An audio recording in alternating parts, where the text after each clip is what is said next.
I'm Toby Kress, I'm the head of Accelerator.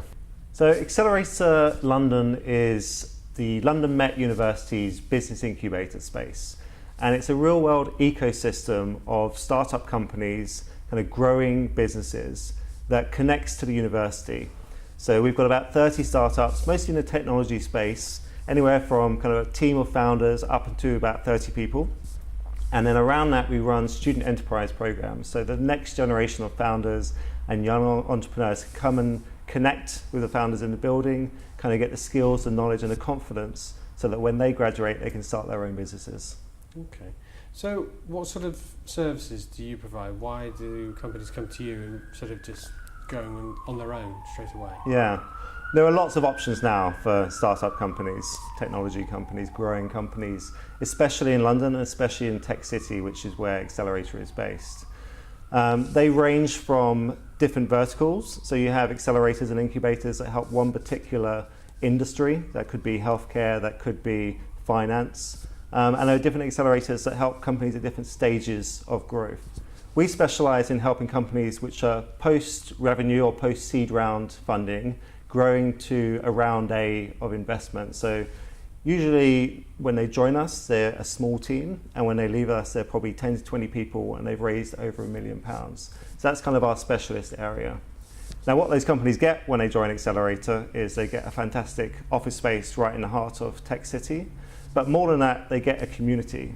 So we select the companies that come into Accelerator very carefully to be part of this ecosystem.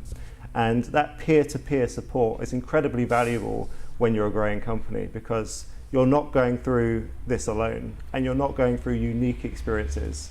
There are companies that could be 6 months ahead of you, a year ahead of you, that can be really valuable in terms of the mistakes they've made, the lessons they've learned, and feeding that back into the young companies that come into Accelerator.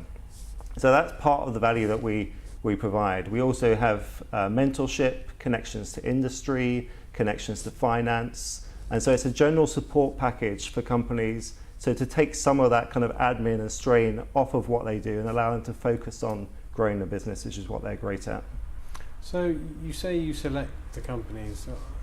What sort of criteria do you base it on? Is it financial viability, or do you sort of judge their ideas?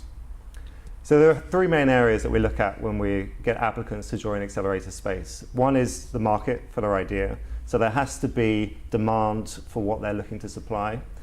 The second is the idea and the industry space that they're in. And the third is the team. And so we get lots of applicants. Many of them don't make the application, they don't make the interview stage. But those that we believe in, we get them in for an interview one-on-one, and we'll actually introduce them to some of the startups in the building too, because we believe it's that relationship which is very important too.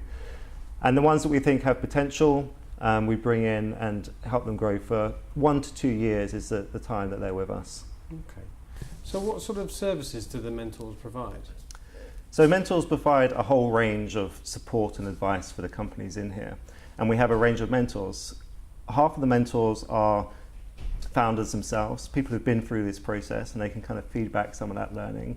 And we actually have mentorship that happens within the building. So we have the startup companies that are in here, or mentor the students from London Met University that come into our programs.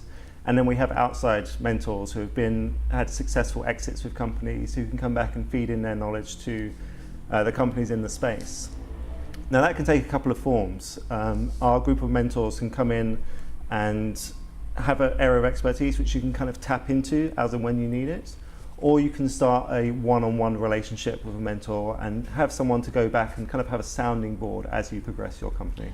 So is it compulsory or is it all voluntary? It sounds like you've got to go and see a teacher and check your coursework and stuff. Yeah, it's completely voluntary for the companies that are in here. But we do select companies that do want to engage with us. So there's no point in coming to a business incubator if you just want to be on your own and grow the business yourself. It's very much about connecting with the community and connecting with a support structure around us. So we never get people that really turn this down because it does add value, but it's completely optional for them. So you said obviously the location here in Tech City, so kind of roundabout, whatever.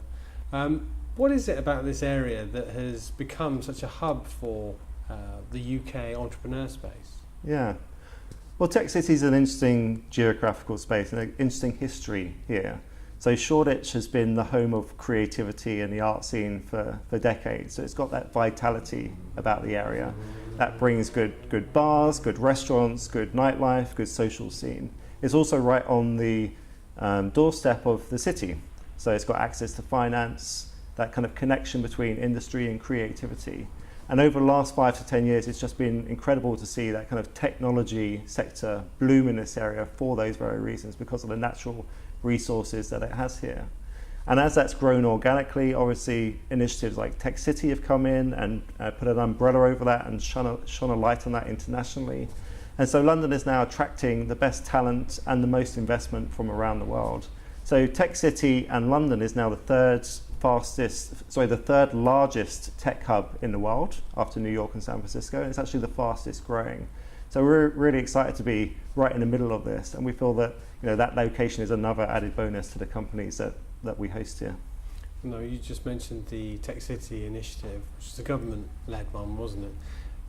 What are your thoughts about that? What are your thoughts about government intervention in areas such as this? Do you think there should be more? Do you think there should be less? Well, I think it's important to say that this was happening anyway. This isn't a government-driven exercise. This is an organic group of organisations that have kind of come together and seen a power in being in that one space, going to the same bars, bumping into people, and there's kind of a real value in that for organisations. But I think what something like Tech City has done has amplified that. So it's added value in terms of sharing that message internationally, and as I mentioned, bringing in kind of more talent from overseas. And the government has had good initiatives, things like the entrepreneurship visa, allowing kind of more people into the country who really want to make this their life and their passion, and things like changes to the tax system to make it easier for people to invest in startups. We all know it's an incredibly risky area, but lots of people are interested in this area. It's also very exciting. It's great to have that story to tell and to be part of that world. And so with initiatives like SEIS and EIS, what the government has done is taken away some of that risk and allowed a whole new kind of level of angel investor and individual investors to come in. And so that's helped investment at that kind of very early seed stage for companies. Okay. So do you think there could be more the government could do? Well, I don't think it should be government-led. So I think what the government is doing with Tech City is good about going out and getting feedback from organisations and feeding that back into Number 10. And then if they can make changes to policies that allow it to take away red tape and allow startups to do what they do, I think that's where the government can come in and play a role.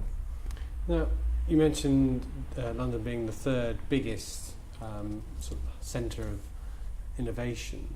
What are your thoughts about the UK as a whole in terms of innovation, entrepreneurship, compared to the likes of obviously New York and San Francisco and other places in the world? Yeah, well, there obviously are hubs outside of London. Places like Cambridge have amazing technology and history, and they've got the university and the students and the skills and the knowledge there to make that work. So that will pop up all over the country, and that's obviously to be encouraged for Great Britain and for kind of those economies. I think what makes places like London and New York and San Francisco and Berlin and a few other places in the world special is that kind of scalability. And when you start to go beyond what's possible in smaller cities, it starts getting really exciting. And so London's only kind of getting to that level now where we can create billion-dollar companies, and we've had $2 billion valuations in the last year, and before that didn't really exist in London. And it's very hard to get to that scale in smaller cities. So even if you start there, often they will move to London or San Francisco. So certainly the more areas of innovation we have, the better, but there's always going to be clusters, and those will be around those kind of big major cities. Now, you mentioned that the majority, would you say, of your startups are technology focused? Yeah. Is there a particular reason for that, or do you think it's the circumstance with the technology boom in the economy at the moment? So why is it easy, or why are so many people starting companies? There's lots of reasons for that at the moment. That trend is on an upward curve. But one of them is around technology making it easier to scale and easier to do that and cheaper and faster to start a company. So that takes a lot of the risk out of you as an entrepreneur to do this. There's not really any downside besides you spending 2 years of your life on an idea that doesn't work. But even if you do that, the experience that you'll have been through, the people that you've met and the skills that you'll have gained will put you in a bit better position afterwards than you were in before. So that's only really possible using technology kind of as your base. So that's why many of these kind of exciting scalable companies are based around technology innovations. What we do here is we're not limited to technology companies, especially within our student program. So I mentioned Accelerator is London Met University's business incubator, and we have a whole range of student enterprise and entrepreneurship programs for people coming through London Met and when they graduate starting their own businesses. And many of those will come from the CAS, which is the School of Architecture and Design. So they will be designers, makers, and people who will have a business, anything from just one person being self-employed or a sole trader up to an agency, or they've got kind of a new creative take on a scalable business. And so we'll give them that kind of early level support across that whole range. I think once they enter the main accelerator program, having that kind of peer network where people are going through a similar journey is valuable, which is why we get companies together which have something in common, and often that is kind of a use of technology to scale their businesses. So where do you see the accelerator going next, 5, 10 years? Well, the industry is changing so quickly, so it's hard to tell, but there certainly has been a big shift in terms of the support structure for startups in the last few years. So terms like incubator and accelerator, no one had heard of a few years ago, and now they're common language. And they're continually being adapted. So a traditional accelerator program is 12 to 14 weeks of support, and then you're pushed out the other end. That's actually where someone like us steps in and helps those companies. So we've seen a gap in terms of support for companies after they've raised their seed round or got early adoption. Often there's a lot of support at that bottom layer, but that next step is just as tricky. So that's where we step in and we can kind of see our role in that ecosystem.